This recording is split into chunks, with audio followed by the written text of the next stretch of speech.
અમરેલી જિલ્લામાં છેલ્લા કેટલાક દિવસોથી વરસી રહેલા ભારે વરસાદના કારણે અનેક તાલુકાઓમાં પૂર જેવી પરિસ્થિતિ સર્જાઈ છે। આવી સ્થિતિમાં અમરેલીના સાંસદ ભરતભાઈ સુતરિયા અને સાવરકુંડલા લીલિયાના ધારાસભ્ય મહેશભાઈ કસવાલા મેદાનમાં ઉતરી અસરગ્રસ્ત વિસ્તારોની મુલાકાત લઈ વહીવટીતંત્રને યુદ્ધના ધોરણે રાહત અને બચાવ કામગીરી હાથ ધરવા સૂચના આપી છે। અમરેલી જિલ્લામાં ભારેથી અતિભારે વરસાદના કારણે અનેક વિસ્તારોમાં જનજીવન પ્રભાવિત બન્યું છે। નીચાણવાળા વિસ્તારોમાં પાણી ભરાઈ જતા અનેક ગામોમાં પૂર જેવી સ્થિતિનું નિર્માણ થયું છે। આ પરિસ્થિતિ વચ્ચે અમરેલીના સાંસદ ભરતભાઈ સુતરિયાએ અસરગ્રસ્ત વિસ્તારોની રૂબરૂ મુલાકાત લઈ સ્થાનિકોની સમસ્યાઓ જણાવી હતી। તેમણે જિલ્લા વહીવટીતંત્રના અધિકારીઓ સાથે બેઠક કરી રાહત અને બચાવ કામગીરીમાં ઝડપ લાવવા સૂચના આપી હતી।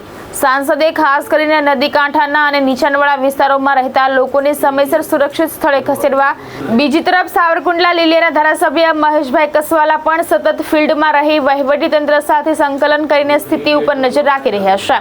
તેમણે ડિઝાસ્ટર મેનેજમેન્ટ, પોલીસ અને સ્થાનિક તંત્રને હાઈ એલર્ટ ઉપર રહી કામગીરી કરવા જણાવ્યું છે। આજે જે નાવલીની અંદર પાણી આવ્યું, કાલે આવ્યું હતું, પરમ દિવસે પણ આવ્યું હતું।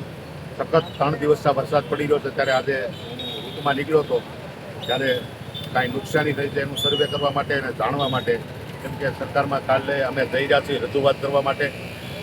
તો સલાળાથી લઈ સવારથી આંબા, જાફરાબાદ, રાજુલા અને અત્યારે સાવરકુંડલા પહોંચ્યો હતો ત્યારે આ સ્થિતિ જોઈ અને નગરપાલિકાની ટીમ અહીંયા સખત માથે રહેશે મશીનગીરી સાથે। નગરપાલિકાની ટીમને પણ આભાર માનવો જોઈએ, કેમ કે આવા વરસાદની અંદર પણ એ સખત પાણીની અંદર હતા। કાલે ધારાસભ્ય અમારા હતા, અમારી ટીમ ભાજપની આખી ચૂંટાયેલી પાંખ તમામ હાજર હતા અને કોઈને મુસીબત ન પડવા દીધી। એટલે આ બધી વાત લઈ અને કાલ સરકારમાં અમે રજૂઆત કરવા। સરફરાજ ખોખર, દ્રષ્ટિકોણ ન્યૂઝ, અમરેલી।